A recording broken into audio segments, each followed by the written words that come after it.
What's up, guys? I'm your host, Cody Brockway, and you, my friends, are back here for another brand new episode of Brockway's Vinyl Bites, baby. Woohoo! I'm so excited to be here today to talk to you about this brand new album from Dream Theater. You guys know I'm a Dream Theater freak. Yeah, Parasomnia is now upon us. It releases on February 7th. So get your copy when it releases. It is absolutely a fantastic album. This is the return of the founding member and drummer Mike Portnoy, one of my all-time favorite musicians. He left the band in 2010 and finally has made his return. He's back in the fold. He was replaced for that 13-year period by the wonderful Mike Mangini, I should say. Also an amazing drummer in his own right. And all the best to Mike Mangini. That's his solo album, Invisible Signs, right there. Check that out if you haven't already. But we are here talking about the return of Mike Portnoy and the way this band is gelling so good with this amazing classic lineup back happening once again and ready to rock in 2025. They're currently on tour, and they got this new album out, and the album's absolutely amazing. It's called Parasomnia. And basically it's a concept album which is entirely about sleep disorders. So you got night terrors, you got the man that you see in the shadows when you're scared and trying to sleep. You got concepts about, sleep paralysis and all this sort of things. It's a very dark album. It's possibly their heaviest album. If you're a fan of the Train of Thought and Black Clouds and Silver Linings records, then, this is sort of like a natural next step. Beyond those, it is probably their heaviest album, and I've listened to it a bunch of times already. It's absolutely one of my personal favorite Dream Theater albums. I absolutely adore every single moment of music on this album. It is fantastic. I cannot recommend this enough. So we're going to go through it track by track. We're going to talk about each song individually. We're going to start off with the song that opens up the album. It is the overture for the album. It is In the Arms of Morpheus. Wow. Within the first minute of this song, you know that Mike Portnoy has returned. It is absolutely a crusher of an overture. Just the guitar riffs in this are just absolutely mad. Just totally insane. And of course, it's very dynamic. It kind of sets you up for the way the rest of the album will be. So it's very dynamic. It's very heavy, but then light and beautiful and melodic. This whole album is very much that way. It's a very dark album, but it's totally melodic and just wonderful all the way. And the lyrics are awesome on this album, too, as they typically are with Dream Theater. They're great lyricists. But In the Arms of Morpheus is actually an instrumental track, 5.5 minutes. Sets you up perfectly for the rest of the album. And when you hear it, you're going to be like, oh my God, it's just wow. Mike Portnoy's back, baby, and Dream Theater is just absolutely kicking ass and taking names. The next song is Night Terror. I don't have to say too much about this, probably because you probably heard it already. This was the first single from the album that came out in October of 2024, so that's last year. But the hooks are really great in this. The lyrics were written by John Petrucci. The chorus is very memorable. Night terror, hysteria. Once you listen to it a few times, you'll be walking around singing that. It's just awesome. It's a really cool song. It comes in at just over 9 minutes, and this was a great way to sort of open the album up to the fans. Of course, when the album wasn't released yet, like I'm saying, this was the first single, so this was kind of the best way to welcome Portnoy back into the fold, because you get the really haunting riff at the beginning of this, and then Portnoy comes in with the with the cool drums and just the awesome fills and things like that, and then the riff comes in full throttle. Awesome stuff, and just the way the whole band is gelling so perfectly. It's just a really spooky track, and I love it. Then we go on to the next song, which is A Broken Man, which was also a single. This was the second single that came out. I'm going to say it was November, December, around there. The lyrics were written by James Labrie. Lyrically, it's about a war vet who has been haunted by sleep disorders. It's just fantastic. Great arrangements and riffs. Immediately as soon as the song comes on, you're hit with that.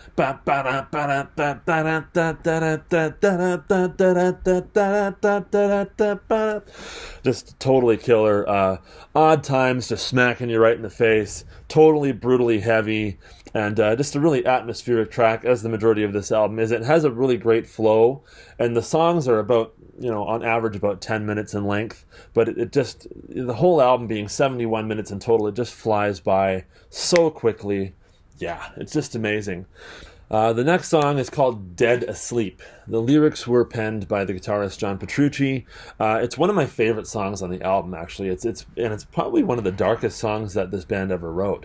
The lyrics are about a sleepwalker who murdered his wife. Yeah, it's a very dark song, but it's a really, really cool track, and I just love it so much. It comes in at how long is it? It's 11 minutes and 6 seconds, but it doesn't feel like that when you listen to it. It really just flies by so quickly, as the majority of this album does. The long tracks, it just goes by in a heartbeat, because none of it's boring. It's very... It keeps you enticed all the way through. It really just keeps you fixated on what's happening next. And so yeah, Dead Asleep is one of the darkest Dream Theater songs. I love the interplay and all the riffs in this song. The interplay between all the band members before the vocals come in. The vocals don't come in for like the first 2 minutes or so, and but they're just kicking ass, so it's all right. It's worth the wait for the vocals, you know what I mean? Oh, great stuff. Dead Asleep. Next up, you got the song that was released as the final single just a few weeks ago in early January, Midnight Messiah. I love this song. This was probably my favorite of the singles when I had only heard the 3 singles released. Yeah, Midnight Messiah, just an absolutely killer track. The lyrics were penned by Mike Portnoy. The hook, the chorus is very hooky. Midnight Messiah, darkness descends. They actually premiered the song over on Drumeo. If you haven't seen that, you get to see Brandon, the leader of Drumeo, actually learn the song right in front of Mike Portnoy. It's really cool. The drums are crazy in it. But I love how lyrically it has these Easter eggs that hark back to other Dream Theater songs that sort of tie the whole thing into one greater concept, right? So you got lyrics that hark back to songs like Strange Deja Vu from this album on my shirt. You got lyrics that tie back to This Dying Soul and Home, just to name a couple. But it's a really awesome song. It's a great banger of a tune, as they'd say. The next song you're met with is a really cool 1 minute sort of interlude. It's very atmospheric, and it just kind of sets you up it kind of bridges a gap between the other songs and the songs that are coming up next. It's called Are We Dreaming? Very, very cool little piece to add in there. Then you're met with a song called Bend the Clock, which has more lyrics written by James Labrie. I gotta say, this album has some of James's best lyrics. He's a great lyricist, he really is, and the whole band is, obviously, but I love the lyrics in this one. This is sort of like, this is a ballady sort of song, right? Until the guitar solo at the end, but it's lyrically about a man who wishes he could go back in time to before he had these night terrors and sleep disorders and such, but he kind of realizes that he's kind of stuck where he is and he's not going to be going anywhere. And then when he has that realization, you're instantly hit with this almost Comfortably Numb-esque solo from John Petrucci, leading out the rest of the track right into the fade. And the guitar solo in this is absolutely fantastic. It is quite breathtaking. And that connection that he has as a player with Mike Portnoy is kind of unbeatable. John Petrucci and Mike Portnoy have this really great rhythmic thing that they so often lock into. And it's part of their chemistry, and it's part of what makes the sound of this band work so well, in my personal opinion. And you can really hear it all throughout this album, but especially in the solo of Bend the Clock. And also this song has some really, really great vocal melodies from James Labrie. I have to say, his vocals on this album sound absolutely excellent. The melody choices and the whole melodic everything, and his voice overall just sounds brilliant. I love it. And then you're into the last song. which comes in at 19 minutes and 32 seconds. It was the epic we were all waiting for from Dream Theater. That's right, it is the Shadowman incident. Oh, my God. Absolutely fantastic. You get this really cool sort of dark dynamic intro for the first couple of seconds of the song, and then bang, the band is in, just coming in with a thundering crash. The last thing you want to do is see the Shadowman in your bedroom one night. They do advise that you sleep with a nightlight on. I want to read you some of the lyrics on this track because it's absolutely fantastic.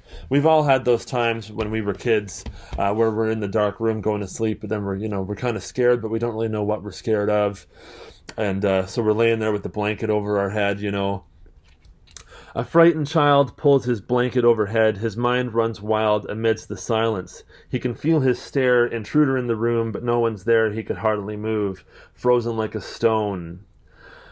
There's more. This is more than just a terrifying dream. The shadow's always watching. She's half asleep, bedroom window open wide, can hardly breathe as a figure creeps inside. She sees no face, an expressionless black hole. She's too afraid to run or speak or hide. Can he peer into her soul? The Shadowman is a man that you do not want to mess with, and they let you know in this track. That's just part of the great lyricism that's mixed throughout this entire album. But this song in particular is absolutely epic. There's lots of amazing twists and turns musically. It is them just really honing in on their skills, but the songwriting is just totally killer on this. And they just let you know that Mike Portnoy has returned, and this concept is totally wicked. The whole sleep disorders thing throughout this album, just fantastic. And the Shadowman incident is probably my favorite track on the album. The solos in the middle bits of this with Jordan Rudess and the whole band just really gelling and really just clicking and just going for it. And Mike Portnoy feeding off of what everyone else is doing. Really ties the whole thing in together sonically. It is absolutely fantastic. I would rate this album 10 out of 10, and I'd say, you know what, as a longtime Dream Theater fan, this is in my top 5 Dream Theater albums. Yeah, it is very, very good, and I would recommend you pick it up. Of course, we will have it for sale in my record store, Second Chance Records, located at 20 Argyle Street North, Caledonia, Ontario. It releases on February 7th. So come in and get your copy. We will have the vinyl editions and the CD editions as well. Come check it out. Dream Theater just released an absolute masterpiece. What more can I say? Really, honestly, so good. So check it out for yourself when it releases. And I'm so excited about it. Like and subscribe. Leave comments. Tell me what you think about the album once you've heard it. I'd love to hear what your respectful opinions are, people. Hello. We got to emphasize respectful, all right? So, yeah. Rock on, people. We'll see you next time. Woohoo!